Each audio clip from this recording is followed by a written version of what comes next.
घर में ये 3 तस्वीरें अथवा मूर्तियां जरूर रख देना। जीवन में कभी धन की कमी नहीं होगी। जीवन के सभी दुखों और कष्टों से आपको मुक्ति मिलेगी। लेकिन इन 3 देवी देवताओं की मूर्ति अथवा तस्वीर को घर में कभी नहीं रखना। दोस्तों, श्री कृष्ण जी कहते हैं कि प्रत्येक घर में मंदिर अथवा पूजा स्थल तो होना ही चाहिए और घर में नित्य पूजा पाठ करना जरूर चाहिए।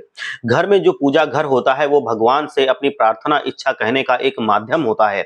इसके साथ ही वास्तु शास्त्र के अनुसार हमारे पूजा स्थल से सकारात्मक प्रभाव होने लगता है और ये सकारात्मक ऊर्जा संपूर्ण घर में फैल जाती है। इसीलिए घर में पूजा स्थल होना अनिवार्य है। जिस घर में पूजा स्थल नहीं होता है, भगवान की प्रार्थना नहीं की जाती है, उस घर में हमेशा किसी न किसी चीज से जुड़ी परेशानी चलती रहती है।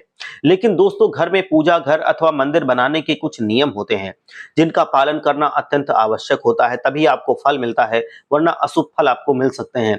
इन नियमों का पालन ना किया जाए तो हमारी पूजा कभी पूर्ण नहीं होती है और अशुभ परिणाम हमको देखने को मिल सकते हैं। घर में लड़ाई झगड़े वाद विवाद हो सकते हैं। इसके पीछे का कारण वास्तु दोष हो सकता है। वास्तु दोष के अनुसार घर में उत्पन्न होने वाली सभी अशुभ संकेत और नकारात्मक वातावरण का कारण मंदिर में रखी हुई भगवान की मूर्तियां हो सकती हैं अथवा घर के मंदिर का निर्माण वास्तु दोषों के नियमों के अनुसार अगर ना कराया गया हो तो ये भी सारी समस्याओं की जड़ हो सकती है। इन सभी दोषों को नष्ट करने के लिए हमें वास्तु के नियमों का पालन अवश्य करना चाहिए।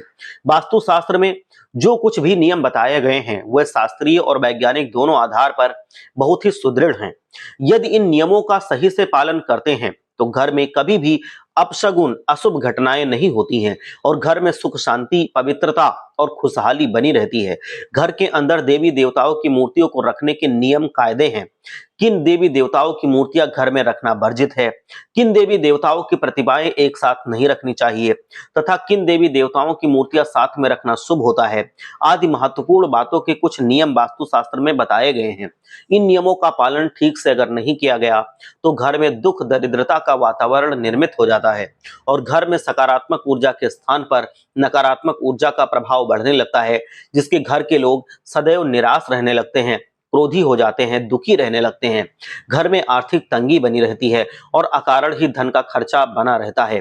बहुत अधिक परिश्रम के बाद भी सफलता नहीं मिलती है। वास्तु शास्त्र के अनुसार अगर आप कुछ विशेष देवी देवताओं की मूर्तियां एक दूसरे के पास अपने घर के मंदिर में रखते हैं तो इसके कई शुभ परिणाम प्राप्त हो सकते हैं। लेकिन अगर आप कुछ देवी देवताओं की मूर्तियां एक साथ रखते हैं तो इसके अशुभ परिणाम प्राप्त होते हैं। हमारे शास्त्रों में कुछ देवी देवताओं की प्रतिमाओं को एक दूसरे के निकट रखने की मनाही की गई है। आइए सबसे पहले जानते हैं मंदिर में कौन कौन सी देवी देवताओं की मूर्तियां होना आवश्यक होता है।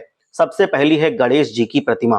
दोस्तों, पूजा स्थल में गणेश जी की मूर्ति या तस्वीर होना अनिवार्य है क्योंकि गणेश जी सभी देवी देवताओं में प्रथम पूजनीय हैं और विघ्नहर्ता होते हैं, घर की सारी समस्याओं को हर लेते हैं। लेकिन गणेश जी की तस्वीर पूजा स्थल में एक से अधिक नहीं रखनी चाहिए। विशेष तौर पर गणेश जी की मात्र एक ही तस्वीर रखनी चाहिए। अगर गणेश जी की तस्वीर मां लक्ष्मी के साथ है और गणेश जी मां लक्ष्मी के बाईं तरफ विराजित हैं तो ये बहुत ही ज्यादा शुभ फलदायी होता है। ऐसी मूर्तियां घर के सभी विघ्न समस्याओं और नकारात्मक ऊर्जा को नष्ट कर देती हैं। दूसरी है मां लक्ष्मी की प्रतिमा। धन और समृद्धि के लिए पूजा स्थल में मां लक्ष्मी की तस्वीर या मूर्ति अवश्य होनी चाहिए। लेकिन पूजा स्थल में केवल महालक्ष्मी की तस्वीर घर के वास्तु के लिए कभी भी शुभ नहीं मानी जाती है। मां लक्ष्मी के साथ नारायण की मूर्ति होना भी अति आवश्यक होता है क्योंकि जगतपाल विष्णु मां लक्ष्मी के पति हैं और मां लक्ष्मी बिना भगवान विष्णु के किसी भी घर में नहीं रहती हैं। वहीं भी जहां भी आप महालक्ष्मी को रखें तो उनको प्रसन्न करने के लिए आप भगवान विष्णु की तस्वीर या मूर्ति उनके साथ जरूर में रखें। आपको हमेशा शुभ फल अपने जीवन में प्राप्त होते रहेंगे। हर हर महादेव। जय लक्ष्मी माता।